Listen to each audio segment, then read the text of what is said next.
ಚಿಕ್ಕೋಡಿ ಸುದ್ದಿ. ಶ್ರೀ ಆರ್.ಸಿ. ಸೀತಾರಾಮು, ಉಪನಿರ್ದೇಶಕರು, ಸಾರ್ವಜನಿಕ ಶಿಕ್ಷಣ ಇಲಾಖೆ, ಚಿಕ್ಕೋಡಿ ಶೈಕ್ಷಣಿಕ ಜಿಲ್ಲೆ ಇವರಿಂದ ಪತ್ರಿಕಾಗೋಷ್ಠಿ. ಈ ವೇಳೆ ಅವರು ಮಾತನಾಡಿ 2026ನೇ ಸಾಲಿನ ಎಸ್ಎಸ್ಎಲ್ಸಿ ಪರೀಕ್ಷೆ ಒಂದು ಶಾಂತಿಯುತ ಮತ್ತು ಸುರಕ್ಷಿತ ಪರೀಕ್ಷೆ ಆಯೋಜನೆಗೆ ಕೈಗೊಂಡ ಕ್ರಮಗಳ ಬಗ್ಗೆ ಮಾಹಿತಿ ನೀಡಿದರು.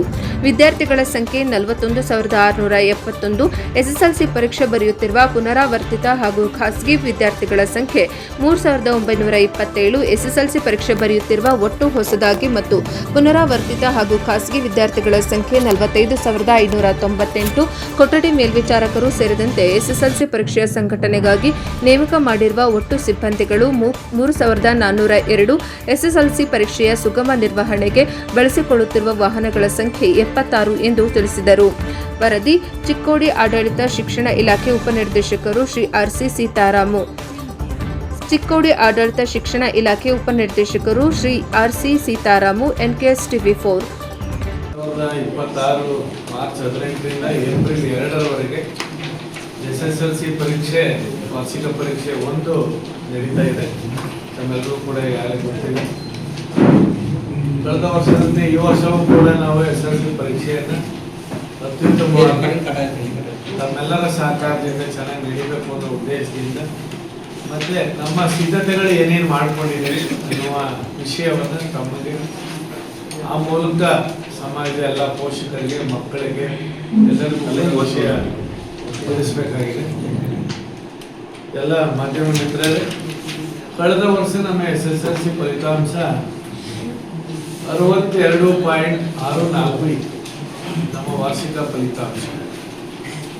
ಬಟ್ ಈ ಬಾರಿ ಇಲಾಖೆ ಮತ್ತು ನಾವು ಸ್ಥಳೀಯ ಹಂತದಲ್ಲಿ ಜಿಲ್ಲಾ ಪಂಚಾಯತ್, ಜಿಲ್ಲಾಡಳಿತ ಮತ್ತೆ ಶಾಲಾ ಶಿಕ್ಷಣ ಇಲಾಖೆ ಮತ್ತೆ ನಮ್ಮ ಧಾರವಾಡ ಅಪರ ಆಯುಕ್ತರ ಕಚೇರಿಯಿಂದ ತೆಗೆದುಕೊಂಡಂತ ಕೆಲವು ಕ್ರಮಗಳಿಂದಾಗಿ SSLC ಫಲಿತಾಂಶ 3 ಪೂರ್ವಭಾವಿ ಪರೀಕ್ಷೆಯನ್ನು ನಾವು ಮಾಡಿದ್ದೀವಿ. ಅದರಲ್ಲಿ ಮೊದಲನೇ ಫಲಿತಾಂಶದಲ್ಲಿ ಪ್ರಿಪರೇಟರಿನಲ್ಲಿ 46% ಫಲಿತಾಂಶ ಬಂತು. ಎರಡನೇ ಪ್ರಿಪರೇಟರಿನಲ್ಲಿ 64% ಬಂತು. ಮೂರನೇ ಪ್ರಿಪರೇಟರಿಯಲ್ಲಿ 79.8% ಫಲಿತಾಂಶ ನಮ್ಮದು ಬಂದಿದೆ. ಈ ಬಾರಿ ಸಾಕಷ್ಟು ಪೂರ್ವಸಿದ್ಧತೆಯನ್ನು ನಾವು ಮಾಡ್ಕೊಂಡಿದ್ದೀವಿ. ನಮ್ಮ ಗುರಿ 100% ಫಲಿತಾಂಶವನ್ನು ಪಾರದರ್ಶಕವಾಗಿ ನಾವು ಮಾಡಬೇಕು ಅಂತೇಳಿ ನಾವು ಎಲ್ಲ ಸಿದ್ಧತೆಯನ್ನು ಕೂಡ ನಾವು ಮಾಡ್ಕೊಂಡಿದ್ದೀವಿ.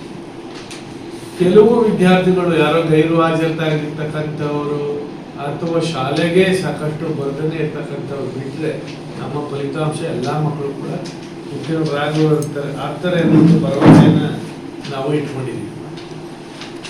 ನಮ್ಮ ಚಿಕ್ಕೋಡಿ ಶೈಕ್ಷಣಿಕ ಜಿಲ್ಲೆಯ 8 ತಾಲೂಕುಗಳಲ್ಲಿ ಒಟ್ಟು 45,598 ವಿದ್ಯಾರ್ಥಿಗಳು SSLC ಬರೀತಾ ಇದ್ದಾರೆ. ಅದರಲ್ಲಿ ಫ್ರೆಷರ್ಸ್ ಇದ್ದಾರೆ, ರಿಪೀಟರ್ಸ್ ಇದ್ದಾರೆ, CWS ಮಕ್ಕಳಿದ್ದಾರೆ, ಖಾಸಗಿ ವಿದ್ಯಾರ್ಥಿಗಳು ಎಲ್ಲರೂ ಸೇರಿ 45,598 ವಿದ್ಯಾರ್ಥಿಗಳು ಬರೀತಾ ಇದ್ದಾರೆ. 131 ಪರೀಕ್ಷಾ ಕೇಂದ್ರಗಳು ನಮ್ಮ ಜಿಲ್ಲೆಯಲ್ಲಿ ಸ್ಥಾಪನೆ ಆಗಿದ್ದಾವೆ. ಅಷ್ಟೂ ಪರೀಕ್ಷಾ ಕೇಂದ್ರಗಳಲ್ಲಿ ತಮ್ಮೆಲ್ಲರಿಗೂ ಗೊತ್ತಿರುವಂತೆ ಎಲ್ಲ ವ್ಯವಸ್ಥೆಗಳನ್ನು ಕೂಡ ನಾವು ಆಗಲೇ ಮಾಡಿದ್ದೇವೆ. ಈಗಾಗಲೇ ಜಿಲ್ಲಾ ಪಂಚಾಯತ್ ಹಂತದಲ್ಲಿ ಒಂದು ಸಭೆಯನ್ನು ಮಾಡಿದ್ದೇವೆ. ಧಾರವಾಡ ಆಯುಕ್ತರ ಕಚೇರಿಯಿಂದಲೂ ಸಭೆಯಾಗಿದೆ. ಮಾನ್ಯ ಶಿಕ್ಷಣ ಸಚಿವರು ಕೂಡ ಒಂದು ಎಲ್ಲ ಪರೀಕ್ಷಾ ಸಿದ್ಧತೆಗಳನ್ನ ಪರಿಶೀಲನೆಯನ್ನು ಮಾಡಿದ್ದಾರೆ. ನಮ್ಮ ಇಲಾಖೆ ಪ್ರಧಾನ ಕಾರ್ಯದರ್ಶಿಗಳು, ಆಯುಕ್ತರು ಎಲ್ಲರೂ ಕೂಡ ಈಗಾಗಲೇ ನೇರವಾಗಿ ಒಂದು ಪರೀಕ್ಷಾ ಕೇಂದ್ರದ ಮುಖ್ಯ ಅಧೀಕ್ಷಕರೊಂದಿಗೆ ನೇರವಾಗಿ ಅವರು ಝೂಮ್ ಮೀಟಿಂಗ್ ಮೂಲಕ VC ಮೂಲಕ ಮಾತನಾಡಿದ್ದಾರೆ. ಈಗಾಗಲೇ ಎಲ್ಲ ಪರೀಕ್ಷಾ ಕೊಠಡಿಗಳು ಕೂಡ ತಮಗೆ ಗೊತ್ತಿರೋ ಹಾಗೆ ನಾವು CC ಕ್ಯಾಮರಾದ ಕಣ್ಗಾವಲಿನಲ್ಲಿ ಪರೀಕ್ಷೆಯನ್ನು ನಡೆಸ್ತಾ ಇದ್ದೀವಿ. ಎಲ್ಲ ಕೊಠಡಿಗಳಲ್ಲಿ, ಪರೀಕ್ಷಾ ಕೇಂದ್ರದಲ್ಲಿರುವಂಥ ಎಲ್ಲ ಕೊಠಡಿಗಳಲ್ಲಿ CC ಕ್ಯಾಮರಾ ಅದು ಸ್ಥಾಪನೆ ಆಗಿದೆ. ಮತ್ತೆ ಅದು ಈಗಾಗಲೇ ವರ್ಕ್ ಆಗ್ತಾ ಇದೆಯಾ ಇಲ್ವಾ ಅಂತ ಹೇಳಿ ರಾಜ್ಯ ಮಟ್ಟದಿಂದ ಮತ್ತು ಜಿಲ್ಲಾ ಮಟ್ಟದಿಂದ ನಾವು ಡ್ರೈ ರನ್ ಕೂಡ ಮೊನ್ನೆ ಎಲ್ಲ ಮಾಡಿದ್ದೀವಿ. ಎಲ್ಲ ಕೊಠಡಿಗಳ ಎಲ್ಲ ಕ್ಯಾಮರಾಗಳು ಕೂಡ ವರ್ಕ್ ಆಗ್ತಾ ಇರೋದೇ ಈಗಾಗಲೇ ನಾವು ಖಾತ್ರಿ ಮಾಡ್ಕೊಂಡಿದ್ದೀವಿ. ಇದನ್ನ ವೀಕ್ಷಣೆ ಮಾಡೋದಕ್ಕೆ ಸಂಬಂಧಪಟ್ಟಂತೆ ಕಳೆದ ವರ್ಷದಂತೆ ಈ ವರ್ಷವೂ ಕೂಡ ನಮ್ಮ ಉಪವಿಭಾಗಾಧಿಕಾರಿಗಳ AC ಅವರ ಕಚೇರಿಯಲ್ಲಿ ವೆಬ್ಕಾಸ್ಟಿಂಗ್ ಒಂದು ವೀಕ್ಷಣಾ ಕೇಂದ್ರವನ್ನು ಕೂಡ ಮಾಡಿದ್ದೀವಿ. ಅಲ್ಲಿ ಸುಮಾರು 14 ಜನ ಒಂದು ಟೆಕ್ನಿಕಲ್ ಪರ್ಸನ್ ಎಲ್ಲ ಕ್ಯಾಮ್ರಾಗಳನ್ನು ಕೂಡ ವೀಕ್ಷಣೆ ಮಾಡ್ತಾರೆ. ಅದಕ್ಕೊಂದು ಕಮಿಟಿ ಕೂಡ ನಾವು ಮಾಡಿದ್ದೀವಿ. ನಾವು ಜಿಲ್ಲಾ ಮಟ್ಟದಲ್ಲಿ AC ಅವರು ನಾವು ಎಲ್ಲರೂ ಕೂಡ ಕೇಂದ್ರದಲ್ಲಿ ಡೈರೆಕ್ಟರ್ ಪ್ರಾಂಶುಪಾಲರು ಎಲ್ಲ ವೀಕ್ಷಣೆ ಮಾಡಿ ಅದನ್ನು ನೋಡ್ತಾ ಇದ್ದೀವಿ. ಮತ್ತು ಜಿಲ್ಲಾ ಪಂಚಾಯತಿಂದ 4 ಒಂದು ಜಾಗೃತ ದಳವನ್ನು ನಮ್ಮ ಜಿಲ್ಲಾಡಳಿತದಿಂದ ಮಾಡಿದ್ದಾರೆ. ಅಂದರೆ ನಮ್ಮ ಕಚೇರಿಯಿಂದ 3 ಒಂದು ಜಾಗೃತ ದಳ ಇದೆ. ಮತ್ತು ಅದಕ್ಕೆ ಅನುಗುಣವಾದಂತೆ PW ಎಕ್ಸಿಕ್ಯೂಟಿವ್ ಇಂಜಿನಿಯರು, ಒಂದು ವಾಟರ್ ಸಪ್ಲೈ ಎಕ್ಸಿಕ್ಯೂಟಿವ್ ಇಂಜಿನಿಯರ್ ನೇತೃತ್ವದಲ್ಲಿ ಒಟ್ಟು 4 ಜಾಗೃತ ದಳವನ್ನು ಜಿಲ್ಲಾ ಪಂಚಾಯತಿಯಿಂದ ನಮಗೆ ನೇಮಿಸಿಕೊಟ್ಟಿದ್ದಾರೆ. ಅದಲ್ಲದೆ ಪ್ರತಿ BO ಕಚೇರಿ ಹಂತದಲ್ಲೂ ಕೂಡ ಪರೀಕ್ಷಾ ಕೇಂದ್ರಗಳಿಗೆ ಒಬ್ಬೊಬ್ಬ ಸಿಟಿಂಗ್ ಸ್ಪಾಟ್ ಅನ್ನು ಕೂಡ ಮಾಡಿದ್ದಾರೆ. ಒಟ್ಟಲ್ಲಿ ಪರೀಕ್ಷಾ ಕೇಂದ್ರದಲ್ಲಿ ಮುಖ್ಯ ಅಧೀಕ್ಷಕರು ಒಬ್ಬರು ಇರ್ತಾರೆ, ಅದು ಎಂಟೈರ್ ಪರೀಕ್ಷೆ ಮೇಲ್ವಿಚಾರಣೆ. ಒಬ್ಬರು ಪೇಪರ್ ಕಸ್ಟೋಡಿಯನ್ ಇರ್ತಾರೆ, ಕ್ವಶನ್ ಪೇಪರು ಸರಿಯಾಗಿ ಬಂದಿದೆಯಾ, ಪ್ಯಾಕ್ ಸರಿಯಾಗಿ ಆಗಿದೆಯಾ, ಅದು ಎಷ್ಟಕ್ಕೆ ವಿತರಣೆ ಆಯಿತು, ಎಲ್ಲ ಕೊಠಡಿಗಳಿಗೂ ಸರಬರಾಜು ಆಗಿದೆಯಾ, ಏನಾದರೂ ವ್ಯತ್ಯಾಸವಾಗಿದೆಯಾ ನೋಡೋಕ್ಕೊಬ್ಬರು ಕಸ್ಟೋಡಿಯನ್ ಅಂತ ಮಾಡಿದ್ದಾರೆ. ಆಮೇಲೆ ಒಬ್ಬರು ಮೊಬೈಲ್ ಸ್ವಾಧೀನಾಧಿಕಾರಿ ಅಂತ ಒಬ್ರು ಇರ್ತಾರೆ. ಎಲ್ಲ ಮಕ್ಕಳುಗಳಿಂದಾಗಲಿ, ಮಕ್ಕಳುಗಳು ಮೊಬೈಲ್ ತರುವಾಗೇ ಇಲ್ಲ, ಟೀಚರ್ಸ್ಗಳು ಇನ್ ಕೇಸ್ ತಂದರೂ ಕೂಡ ಅವುಗಳನ್ನ ಸ್ವಾಧೀನಾಧಿಕಾರಿ ಅಂತ ಇಟ್ಕೊಳ್ಳಿ. ಈ ಚೀಫ್ ಸೂಪರಿಂಟೆಂಡರ್ ಮಾತ್ರ ಮೊಬೈಲ್ನ ಒಂದು ಇಟ್ಕೊಳ್ಬೋದು ಇಲಾಖೆ ಜೊತೆ ಸಂಪರ್ಕಕ್ಕೆ. ಇನ್ನು ಉಳಿದಂತೆ ಇನ್ಯಾರೂ ಕೂಡ ಮೊಬೈಲನ್ನು ಇಟ್ಕೊಳ್ಳೋಂತ ಇಲ್ಲ, ಮತ್ತು ಫೋಟೋನು ಕೂಡ ತೆಗೆಯೋಂಗಿಲ್ಲ ಅಂತ ಡೈರೆಕ್ಷನ್ ಕೊಟ್ಟಿದ್ದಾರೆ. ಮತ್ತು ಈಗಾಗಲೇ ನಾವು ಜಿಲ್ಲಾಧಿಕಾರಿಗಳಿಂದ 200 ಮೀಟರ್ ವ್ಯಾಪ್ತಿಯ ಒಳಗಡೆ ಯಾವುದೇ ಒಂದು ನಿಷೇಧಿತ ಪ್ರದೇಶ ಅಂತ ಘೋಷಣೆ ಮಾಡಿದ್ದಾರೆ. ಯಾರೇ ಸಾರ್ವಜನಿಕರಾಗಲಿ, ಅನಧಿಕೃತ ವ್ಯಕ್ತಿಗಳಾಗಲಿ ಎಲ್ಲರೂ ಓಡಾಡೋಂಗಿಲ್ಲ. ಪರೀಕ್ಷಾ ಕಾರ್ಯಕ್ಕೆ ನಿಯೋಜಿತರಾದಂಥ ವ್ಯಕ್ತಿಗಳು ಮಾತ್ರ ಅಲ್ಲಿ ಓಡಾಡಬೇಕು ಅನ್ನುವಂಥ ಒಂದು ವ್ಯವಸ್ಥೆ ಕೂಡ ಮಾಡಿದ್ದಾರೆ. ಈಗಾಗಲೇ ಪ್ರಶ್ನೆ ಪತ್ರಿಕೆಗಳು ಕೂಡ ಅವುಗಳನ್ನು ನಾವು ಖಜಾನೆಯಲ್ಲಿ ಭದ್ರವಾಗಿ ಲಕೋಟೆಯಲ್ಲಿ ಅದನ್ನು ಕಾಯ್ದಿರಿಸಿದ್ದೀವಿ. ಆಯಾ ತಾಲೂಕು ಖಜಾನೆಯಿಂದ ಪರೀಕ್ಷಾ ದಿನ ಬೆಳಗ್ಗೆ ಹೊತ್ತು ಅಲ್ಲಿಯ ಒಂದು ದೂರದ ಡಿಸ್ಟೆನ್ಸ್ನ ನೋಡಿಕೊಂಡು 7 ಗಂಟೆ 7:15 ಒಳಗಡೆ ಎಲ್ಲ ಕ್ವಶನ್ ಪೇಪರ್ ಡಿಸ್ಪರ್ಸ್ ಆಗ್ತದೆ. ಅದು 10:15ರಿಂದ ಪರೀಕ್ಷೆ ಪ್ರಾರಂಭ ಆಗ್ತದೆ. ಅದಕ್ಕೆ ವೇಳಾಪಟ್ಟಿನೂ ಕೂಡ ನಿಮಗೆ ಯಾವ್ಯಾವತ್ತು ಯಾವ ಸಬ್ಜೆಕ್ಟ್ ಇದೆ ಅನ್ನೋದನ್ನು ಕೂಡ ನಾನು ತಮಗೆ ಕೊಡ್ತೇನೆ. ಜೊತೆಗೆ ಪೊಲೀಸ್ ಬಂದೋಬಸ್ತ್ಗಾಗಿ ಈಗಾಗಲೇ SP ಅವ್ರಿಗೆ ನಾವು ಲೆಟರ್ ಬರೆದಿದ್ದೀವಿ. ಅವರು ಕೂಡ ಎಲ್ಲ ಪೊಲೀಸ್ ಇಲಾಖೆ ಸಿಬ್ಬಂದಿಗಳಿಗೆ ಹೇಳಿದ್ದಾರೆ.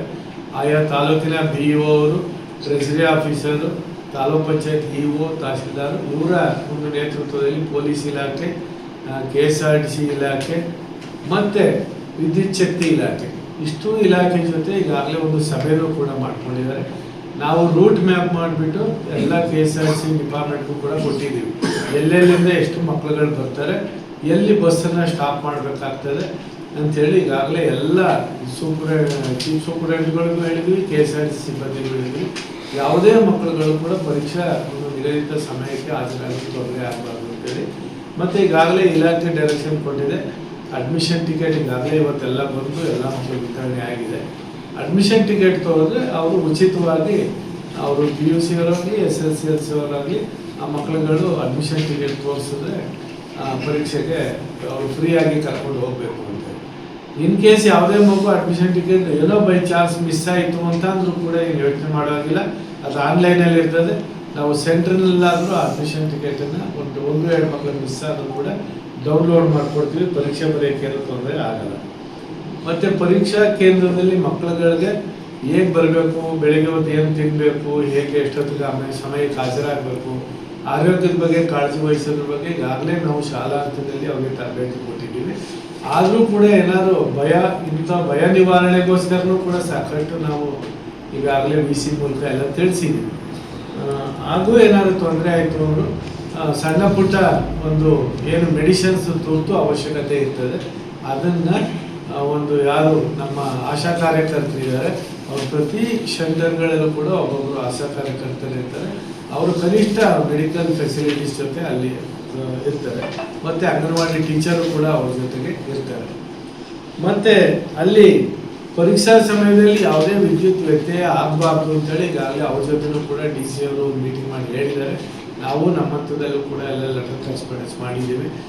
ಯಾರೇ KEP ಸಿಬ್ಬಂದಿಗಳಿಗೂ ಕೂಡ ನೀವು ರಜೆ ಕೊಡಬೇಡಿ. ಸಕಾಲದಲ್ಲಿ ಏನಾದರೂ ವಿದ್ಯುತ್ ಶಕ್ತಿ ತೊಂದರೆ ಆದರೆ ನಾವು UPS ವ್ಯವಸ್ಥೆ ಇವೆಲ್ಲವೂ ಕೂಡ ನಾವು ಮಾಡ್ಕೊಂಡಿದ್ದೀವಿ.